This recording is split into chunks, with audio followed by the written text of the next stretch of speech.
So hello everyone, আমি মৌমিতা চলে এসেছি আজকে দুপুরের আয়োজন তোমাদের সাথে শেয়ার করার জন্য। একটা দিন তোমাদের সাথে দুপুরের আয়োজনটা শেয়ার না করতে পারলে খুবই খারাপ লাগে। তো চলো আজকের আয়োজনটা দেখে নেওয়া যাক। বাবার জন্য বাটি পোস্ত করেছিলাম, তো সেটা একটু অল্প একটু আছে। আর আমার ডিম সেদ্ধ দেওয়া আছে। এখানে আছে বড়ি আলু পোস্ত। বড়িটা দেখতে পাওয়া যাচ্ছে নাকি দাঁড়াও।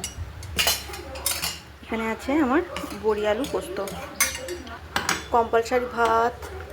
এখানে আছে ডিমের কষা, একদম শুকনো শুকনো করে কষাটা করেছি। এইভাবে ধনেপাতা ক্যাপসিকাম দিয়ে আমার কর্তামশাই খেতে খুব ভালোবাসে। তারপর এখানে আছে ঢেঁড়স আলু ভাজা। এখানে আছে মুসুর ডাল। আজকের ডালটা তবে একদম একটু পাতলা পাতলা করেছি, জানো তো। এই যে পেঁয়াজ রসুন টসুন দিয়ে ফোড়ন দিয়েছিলাম। আর আমার জন্য এখানে ডাল সেদ্ধ করেছি সবজি দিয়ে। সবজি আছে, সয়াবিন আছে, সব কিছু দিয়ে একটু ডালটা দিয়ে সেদ্ধ করেছি। আজকে দুপুরের এই হচ্ছে আমার আয়োজন। কেমন লাগলো কমেন্ট করে জানিও। টাটা।